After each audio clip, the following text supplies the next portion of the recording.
জাপানের এই সৌন্দর্য আমাকে সবসময় আকৃষ্ট করে। এই যে এটা হচ্ছে ওজি, মানে এই জায়গাটার নাম হচ্ছে ওজি স্টেশন এরিয়া আর কি। তো এখন হচ্ছে সাকুরা ফুল ফুটবে। এই যে গাছগুলা মনে হচ্ছে যে মরে গেছে, না আসলে কিন্তু এগুলো মরে নাই। শীতকাল শেষ হয়েছে, পাতা ঝরা শেষ,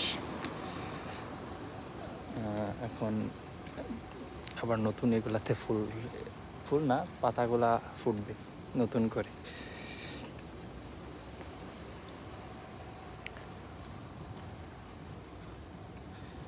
একটা দেশ কিভাবে এত সুন্দর হইতে পারে, একটা দেশ এত সুন্দর কিভাবে হতে পারে, আসলে জাপান না দেখলে আপনি কখনোই কল্পনা করতে পারবেন না।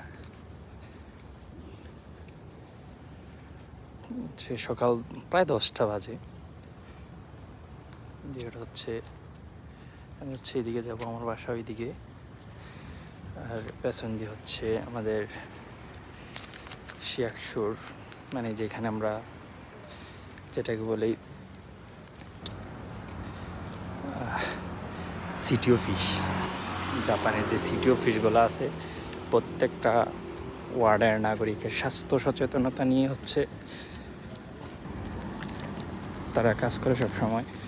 যেমন আপনার পার্ট টাইম জব করেন আর আপনি ফুল টাইম জব হোল্ডার হন না কেন, তাদেরকে ট্যাক্স ফাঁকি দিতে পারবেন না।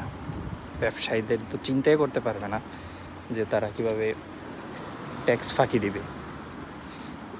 এদিক দিয়ে তারা আবার হচ্ছে লয়াল, দরকার হলে বাসায় ডাইকা নিবে। আপনি বৈধভাবে থাকতে হইলে তাদেরকে তাদের রুলস অনুযায়ী থাকতে হবে, আর এর বাইরে কিছু করা যাবে না।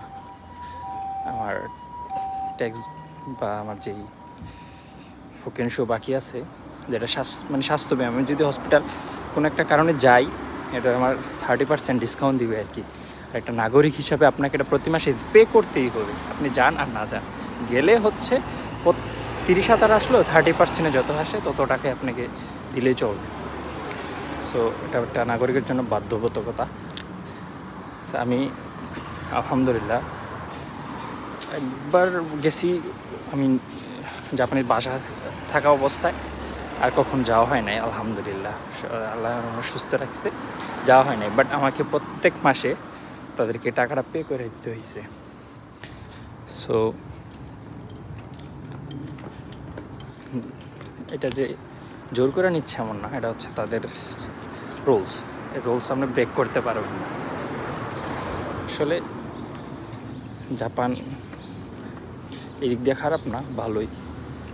আপনার সেফটি, নিরাপত্তা সব কিছু চিন্তা করে আপনি বা যেই টাকা ইনকাম করতেছেন ওই রকম এগুলো চিন্তা করা যায় না যে তাকে এগুলো নিতেছে, সমস্যা। আজকে ভিডিও লং করবো না, ইনফরমেটিভ একটা ভিডিও হলো। এই যে এটা হচ্ছে দিয়ে আসলাম, টাকা দিয়ে আসছি, আবার হচ্ছে আগামী মাসের ভিতরে ওই কামি দিয়ে দিচ্ছে আমাকে। তো ভালো থাকবেন, আল্লাহ হাফেজ।